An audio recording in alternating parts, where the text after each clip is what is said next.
Today in the Daily Dose, Prohibition in America. When the Mayflower made landfall at Plymouth Rock, her hold carried a sizable cargo of beer, setting off a culture in America that gravitated around the consumption of alcohol. George Washington supplied his beleaguered troops at Valley Forge with a half cup of daily rum, while young Abraham Lincoln made a tidy living selling barrels of whiskey from his grocery store in New Salem, Illinois. But as distillers moved from 2% beer to high-octane whiskeys and rum, by the 1830s, the average American over 15 years of age drank the equivalent of 88 bottles of whiskey each and every year, more than 3 times the consumption of today's legal-age adults. Husbands came home drunk and penniless from one saloon or another, leaving families destitute and frequently abused. After the armistice of November 11, 1918, that brought a close to the war to end all wars, a year later, more than 2 million U.S. soldiers had returned victorious to their native soil, duly honored by a parade through New York City, which had now become the beating heart of world finance and banking, thanks in large part to America's ability to lend money and manufacture weapons for her beleaguered war allies in Europe. The nation was about to enter a period of extreme prosperity, liberalization, and social unrest.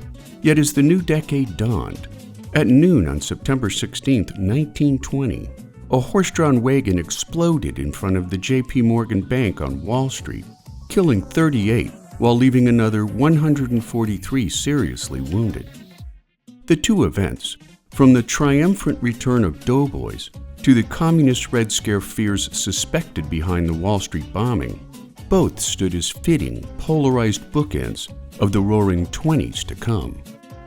But before prosperity came a brief hangover from the First World War, when the sudden loss of wartime production put the brakes on the American economy, leaving some 1 million returning soldiers unemployed as they relied on bread lines for their daily sustenance. Many Americans found themselves in a world of financial hurt, leading incoming President Warren G. Harding to promise that he would put things right for America and return the country to normalcy. Historians would later frame Harding as one of the worst presidents in the nation's history, yet during his term in office, he benefited greatly from an age of rapid innovation and technological advancement. Driven by a mix of religious, social, and moral overtones, the roots of the Temperance movement point back to the early 19th century, when Protestant religious groups like the Methodists and Baptists viewed the consumption of alcohol as a major source of America's problems, including domestic violence, poverty, and moral turpitude. Founded in 1826, the American Temperance Society evolved from a platform advocating moderation to one of total abstinence. While late in the 19th century, groups like the Women's Christian Temperance Union, who framed prohibition as a moral imperative for the preservation of families, while the Anti-Saloon League focused on political advocacy and lobbying to influence and pressure lawmakers to act. During the Progressive Era, reformers linked alcohol consumption to crime, poor health, and labor unrest, adding a nativist component to their platform by pointing fingers at beer-guzzling immigrant communities like the Italians or the Germans. By the turn of the century, one temperance leader took matters into her own hands after her abusive, alcoholic husband beat her for the last time in her life. As a result, just before Christmas 1900, hatchet-wielding Carrie Nation walked into a saloon in Wichita, Kansas, lambasting the owner for dispensing the Devil's Brew before proceeding to hack up the bar and its inventory with her hatchet. Fed up over the fact that women lacked a voice in governance and policy-making due to their lack of voting rights, Nation began hacking up more saloons around Wichita, a civil disobedience she called hatchetations. And when she was called before the Kansas State Legislature to account for her actions, she told them, "You denied me a vote, so I had to use a rock." Rising pressure from temperance lobbyists finally reached its zenith with the ratification of the 18th Amendment on January 16th of 1919, which prohibited the manufacture, sale, or transportation of intoxicating liquors anywhere in the United States. Yet since the amendment failed to define enforcement goals or what constituted an intoxicating liquor, the Volstead Act was passed the same month by Congress, despite President Woodrow Wilson's veto, defining intoxicating beverages as those containing more than 0.5% of alcohol, while granting federal and state authorities enforcement power through the creation of the Prohibition Bureau within the Treasury Department. 1 year after its passage, the nation officially went dry on January 17, 1920. For temperance leaguers, they believed that their newly enacted noble experiment would bring a permanent end to the consumption of alcohol in America, drawing the nation together under the banner of God and family first. In one of the most audacious beliefs in modern American history, temperance leaguers believed that their brand of reason, religion, and morality could and would change the behavioral habits of millions of Americans who drank alcohol prior to Prohibition. Yet for the next 14 years in American history, the period would be remembered most for illegal speakeasies, binge drinking, an increase in crime, licentiousness, the true birth of organized crime, and an almost reckless disregard for the law. Known for their embrace of energetic freedom, flappers were a group of young women who defined the spirit of the 1920s through drinking, dancing, and sex. They were young women who had tasted independence during World War I, who wanted to earn their own living and not define themselves through marriage and motherhood. They were women who embraced the spirit of the Roaring Twenties of pleasure, independence, exploration, and freedom. Having been given the right to vote and own their own property, women of the era wanted to explore what life held in store for them. Before the war, skirts were beginning to rise just above the ankle, but during the 20s, women began to see more radical changes in fashion than they'd ever seen in history. By the mid-1920s, skirts had risen to knee length, while other women began to wear trousers and short sleeves, going out in public without gloves or hats. Flappers in particular bobbed their hair, listened to jazz, and flaunted their disdain for what was then considered acceptable behavior. Flappers were seen as brash for wearing excessive makeup, drinking alcohol, smoking cigarettes in public, driving automobiles, treating sex in a casual manner, and otherwise flouting social and sexual norms. Older generations of Americans claimed that the flappers wore dresses of near nakedness, criticizing their behavior as flippant, reckless, and unintelligent. But to the flappers themselves, they wanted to be socially equal with men, prompting them to adopt typically male behaviors such as smoking and drinking alcohol. The rise of consumerism also promoted the ideals of fulfillment and freedom, which encouraged women to think independently of men about their clothing, careers, and social activities. A booming economy allowed more people the time and money to play golf and tennis and to take vacations, which required clothing adapted to these activities, while the flappers' typically slender silhouettes made them particularly suitable for movement. The rise of the automobile was another important factor in flapper culture, as cars meant a woman could come and go as she pleased, traveling freely to speakeasies and other entertainment venues, while using the large vehicles of the day for their most popular activity, petting parties, the original Tinder of the Roaring Twenties. According to one study from the late 1920s, 92% of college students participated in petting parties, which went by other names such as snuggle parties, snuggle pupping, and necking, adding more relevance to the question, "Great Grandma, what did you do when you were young?" Now considered a defining example of Americans' long-standing pushback against being told what to do or how to behave. Illegal and quite tax-free speakeasies filled the void after legal saloons were put out of business by the 18th Amendment, while the birth of organized crime and bootlegging filled in the gap after the closure of the legal alcohol industry in America. Spawned by existing street gangs looking to take advantage of the new dry landscape, gangsters quickly entered the bootlegging industry, filling a nation's thirst for alcohol by illegally importing booze from abroad or simply distilling their own products in private homes or abandoned distilleries.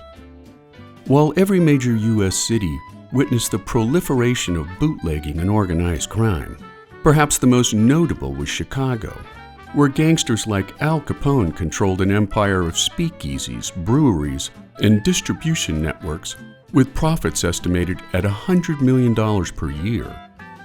Chicago gang wars were particularly bloody, costing the lives of some 729 people during Prohibition in Cook County alone. Undermining public confidence while straining law enforcement resources, the most famous gang-on-gang violence became known as the St. Valentine's Day Massacre of 1929. Dressed as policemen, Capone's men gunned down 7 rival members of Bugs Moran's gang, shooting them execution-style against the wall of a parking garage. No one was ever charged for the crime.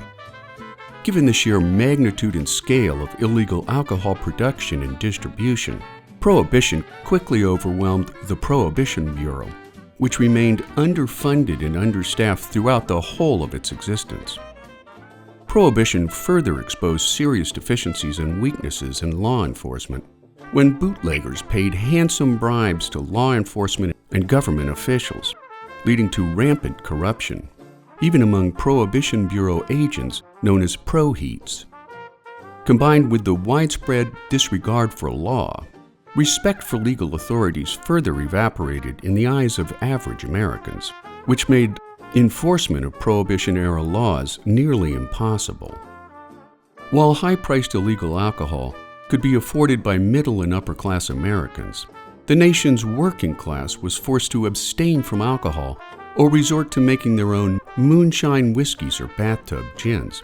And as the Roaring Twenties reached its zenith years, even moderates within the temperance movement began to understand that the high costs of Prohibition's enforcement grew increasingly untenable.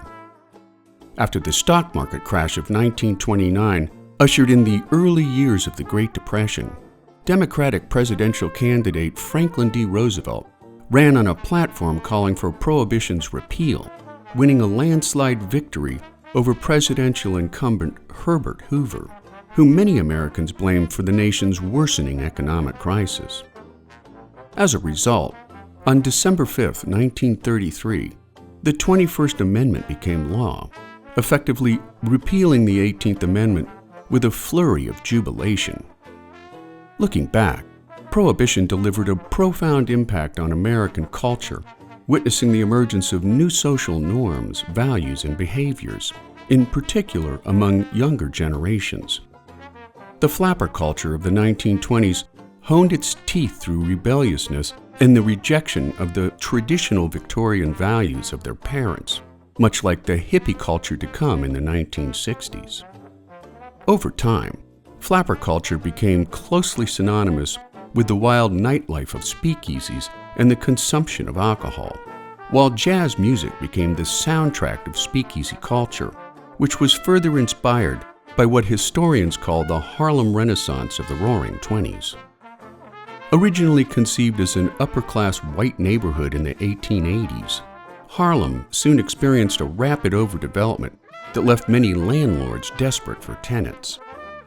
Combined with the Great Migration of Southern blacks into the North from 1910 to 1920, immigration into the U.S. fell precipitously after World War I, obliging Northern companies to send recruiters into the South to entice black workers to fill yet another labor vacuum, this time of their own free will. As a result, by 1920, some 300,000 African Americans had moved north, many into Harlem where rents were still affordable. Harlem would become the home to many black notables, such as poets Claude McKay, Jean Toomer, and Countee Cullen, writers Jesse Redmond Fawcett and Langston Hughes, actor Paul Robeson, sociologist Charles Spurgeon Johnson, and civil rights activist James Weldon Johnson. Yet it was the music of the Harlem Renaissance that gave the period its indelible mark on American music, including jazz greats such as Louis Armstrong, Duke Ellington, Fats Waller, Josephine Baker, and Cab Calloway. With such disruptive new music came a booming nightlife, where establishments like the Savoy offered 2 stages featuring continuous jazz and dancing well into the night. As was the racist tenor of the times, white people wanted to experience the Harlem Renaissance without having to rub elbows with blacks, leading to whites-only venues like the Cotton Club, which saw frequent performances by Ellington and Calloway. The golden age of Harlem began to unravel with the stock market crash of 1929, followed by the Great Depression.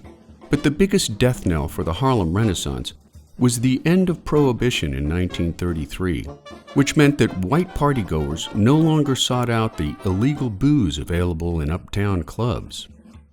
The true end came with the Harlem Race Riot of 1935, which was sparked after the arrest of an adolescent shoplifter, resulting in 3 deaths, hundreds of injuries, and millions of dollars in property damage, marking a permanent end to what will always be remembered as the high-water years of Harlem, making Prohibition in America one of the wettest dry periods in a nation's long embrace of alcohol.